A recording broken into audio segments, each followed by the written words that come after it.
I went to go see Luke at the hospital. It was my visitation. I was allowed to go that day on Wednesday. And when I got there, Luke wasn't there. And they wouldn't tell me where they had taken him or where he was. And I didn't know what happened to him. The hospital said their comment was, you need to get an attorney. You need to talk to your attorney. And so I drove back home. I called my attorney. I said, Luke isn't there. I don't know where he is. Well, he said he would check into it and find out. Well, in the meantime, they're having this hearing. In the meantime, they had taken Luke, transferred him from Baylor Specialty Hospital with MRSA, pseudomonas pneumonia. No one had signed him out of the hospital. I was the only one who could sign Luke out because I was the sole managing conservator. I was the only one who could legally sign Luke out. Kevin Croy, the attorney for Baylor Specialty Hospital, listed in Luke's medical records, he said the guardianship expired on May 3rd, yesterday. What are we going to do?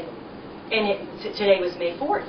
And so he put in calls to BJ and said, you need to have your son call me immediately. We need to take care of this. He put in calls to Landy. Landy didn't return his calls, and this is all in the medical records. And so that afternoon, they went ahead and transferred Luke. They put him in an ambulance, and as Carla testified, that they threw him in the ambulance in his skimpy gown with a garbage sack with his clothes in it and his things, and they put him on the, I think it was the, I can't remember what ambulance company it is right off the hand. And somewhere between Tyler and Dallas, in Terrell, they switched ambulances and went from Care Flight to EMS. So they switched him out in broad daylight, I guess, in the middle of wherever, and then they brought him on down to Tyler. At 2:40, Carla is signing my son in to Health South Rehabilitation Center in Tyler. I have no idea any of this is happening. The court hearing wasn't even until 3 o'clock. At the court hearing at 3 o'clock, Mr. Killow states to the judge, he said, Your Honor, would you remind Mr. Humphrey that he cannot do anything with the ward until his bond has been paid and that it has been signed by the court. And she said, Mr. Humphrey, may I remind you that you can do nothing with the ward until you've posted your bond and it's been signed by the court. Do you understand that? He said, yes, ma'am. Well, it showed on Killow's bill that as soon as that hearing was over, and they made him temporary guardian until June the 14th. As soon as the hearing was over, Killow has written in there 3 o'clock on his bill to me. 3 o'clock court hearing in Tyler on temporary guardianship. 4 o'clock meeting with Health South, with administration, Robert Bandy, Landy's attorney, Landy, and himself to set visitation hours for Susan Mclendon. So there he was. He didn't even tell the judge that Luke had been transferred to Tyler. He withheld that evidence from the judge. And he even told the judge, you need to remind Mr. Humphrey he can do nothing with this board. And then the judge reminds him. Then he walks straight out of her courtroom, goes straight over to Health South, and sets up my visitation guidelines. Now, in the meantime, I'm trying to find my son. I'm calling my attorney. He's trying to get in touch with Killow. Killow's not telling him anything. Finally, 2 days later, Killow sends him a letter and said, I have met with the guardian, with Brian O'Neill, the administrator with Health South. I've met with, of course, Landy's attorney and Landy, and we have all decided on these visitation rules for Susan. And these are going to be her guidelines to be able to visit Luke. So they set me up, and I was 4 hours an evening, a couple of evenings a week. And so that was set up. When we went there, every time I'd go, it was Carla would come in, and when I had my time with Luke, she would just wave the papers in front of my face and say, we have temporary guardianship. We own him. He hates you. He can't stand you. And Luke would just be yelling and just screaming. He would be kicking his arms and his legs and just going, and he would just get so upset.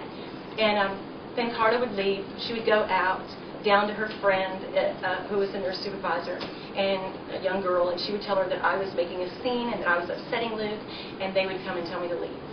And so they just created scene after scene.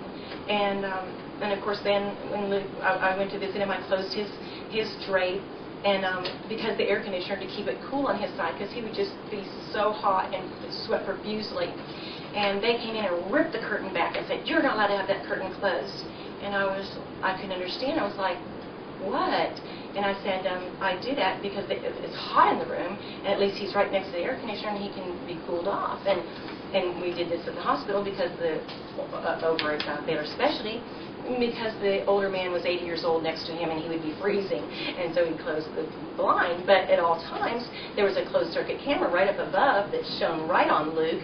So when Luke was in the bed, his roommate was in the bed, the curtain was between us, the camera was right there where it could show both of us. And that it was never, ever a question. And so after the hearing and they all made visitation guidelines, then it kept escalating. And one night Luke had a fever of 104, and he was just profusely sweating. He had blood come on all over his sheets around his waist, and I had a cool rag on his head. They had called Mr. Humphrey and asked him. They said, "We need to take Luke to the hospital." And Mr. Humphrey replied, "We'll let the sports medicine doctor look at him in the morning." Well, she said, "Well, the mother's up here with him." Well, he came up to the hospital within 10 minutes in his old paint clothes, and he told me that he was going to call the law and I needed to get out because he had changed my visitation. My visitation was no longer on Tuesday night, it was now on Monday night. And I said, "Landy, I'm not going to leave Luke. Luke is very, very sick. At least let me sit with him." And he said, "Yeah, I'm calling the law. That's it. I'm calling the law right now. I got the phone. I got the phone."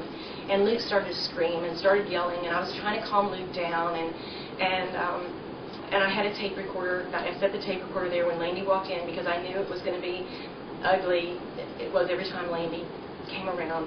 And so he reached over Luke, grabbed the tape recorder, slammed it on Luke's bed rail, and the batteries fell on Luke, and Luke was screaming, and then he started tossing up the tape recorder up in the air, back and forth over his head, and said, "Well, here, you want it? Come and get it. You want it? Come and get it." Well, I went to go over and said, "Please hand it to me." He shoved me against the wall. I fell on the floor, and he went out and told him that I attacked him.